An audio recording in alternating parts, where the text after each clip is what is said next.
देखो, क्या कोई अलग नजरिया भी हो सकता है किसी सिचुएशन को देखने का, सोचने का, समझने का? आप मेरे को प्रैक्टिकल एक एग्जांपल दो अपनी लाइफ के किस एस्पेक्ट में आप आउट ऑफ द बॉक्स सोचना चाहते हो, और अभी हम देखते हैं कैसे सोचते हैं। सर बेसिकली सपोज करो हमें अभी एक पिक्चर दिखाई जाती है जिसमें कि एक बच्चा अपनी टेबल पे बैठा हुआ है और बुक खोली हुई है और हल्का सा मतलब थोड़ा सैड बिहेवियर में है, मतलब थोड़ा सैड उसका नेचर लग रहा है।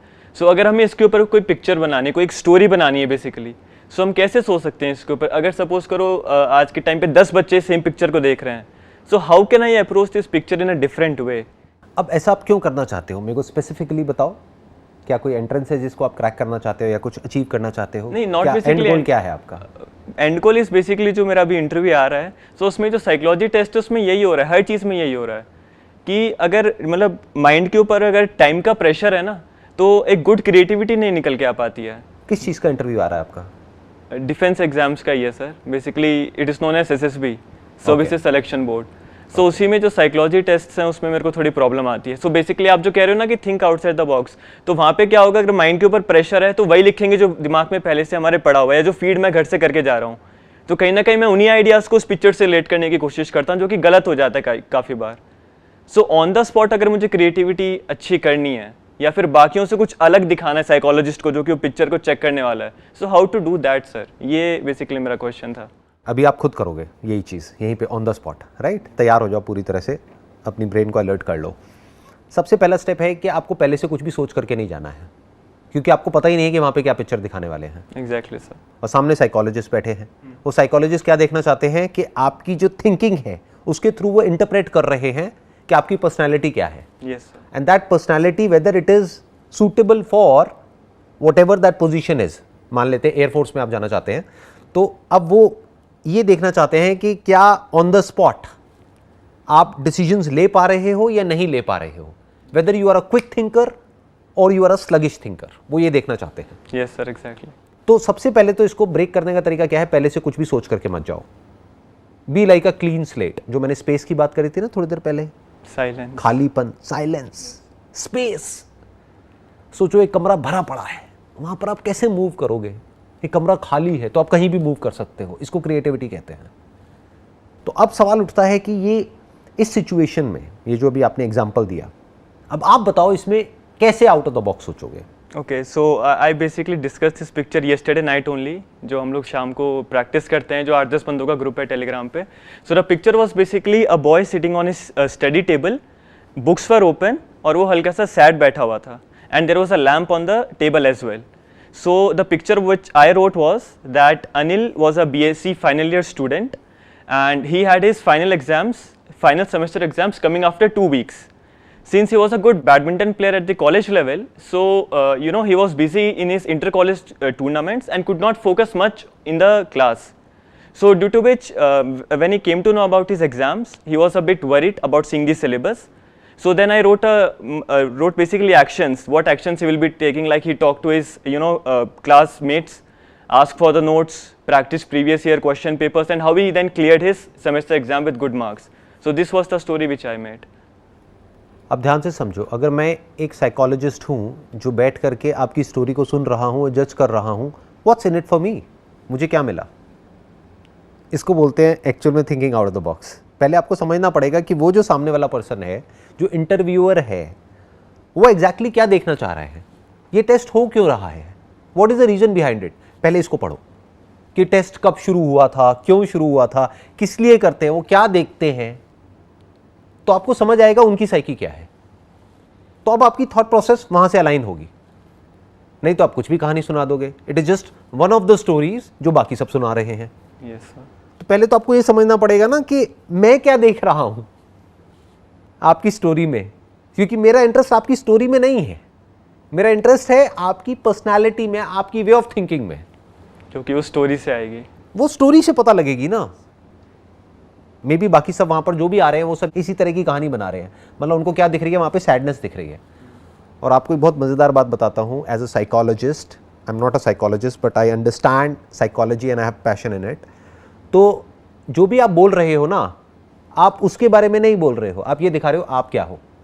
द मोमेंट यू से ही सैड, यू आर सैड। तो आपको सबसे पहले क्या करना है, वहीं पे क्वेश्चन मार्क लगा देना है. May be he is not sad, वो तो बैठा है पढ़ाई कर रहा है. He is basically thinking about solving a problem. वो पिछले 2 घंटे से कोशिश कर रहा है उस प्रॉब्लम को सॉल्व करने की, लेकिन अभी तक सॉल्यूशन निकला नहीं है, लेकिन अभी कुछ ही सेकंड्स में निकलने वाला है. He has the capability to stay with the problem for hours.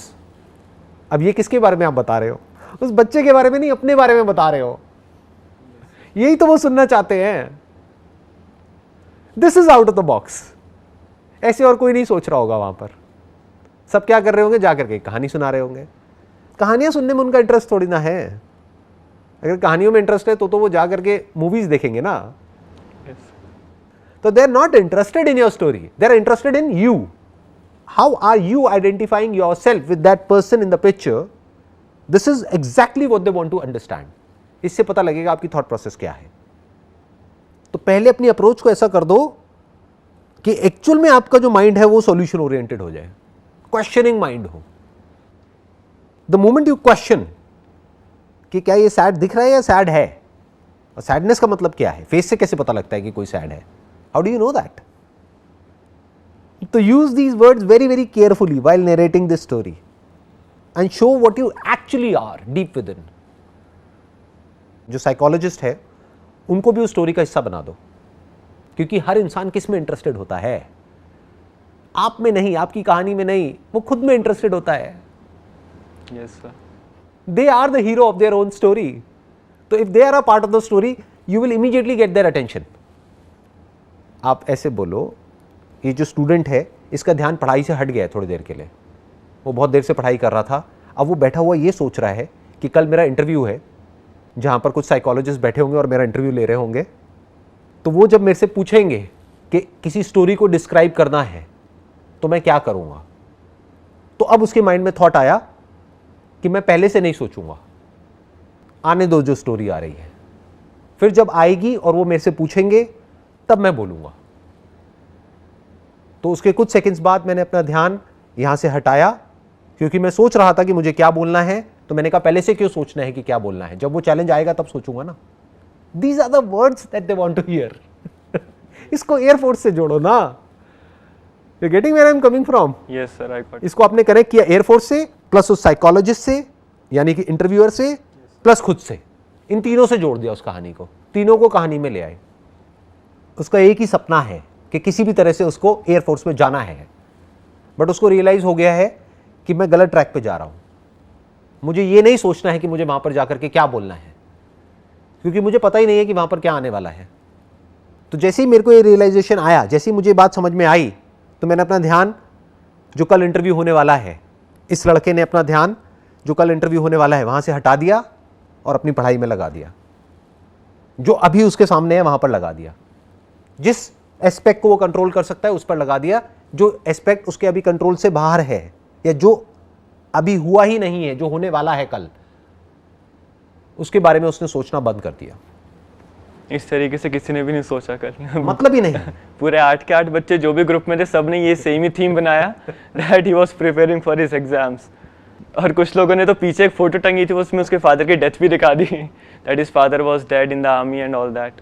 पर इस तरीके से किसी ने भी नहीं सोचा कि ये एक डिफरेंट एंगल इसमें हम डाल सकते हैं. जो साइकोलॉजिस्ट है वो क्या जज करेंगे इस कहानी से कि you are a solution oriented person, you are a creative thinker, you are a problem solver, you are not a problem creator. Because the moment you start narrating a sad story, that person will get sad, जो interviewer है.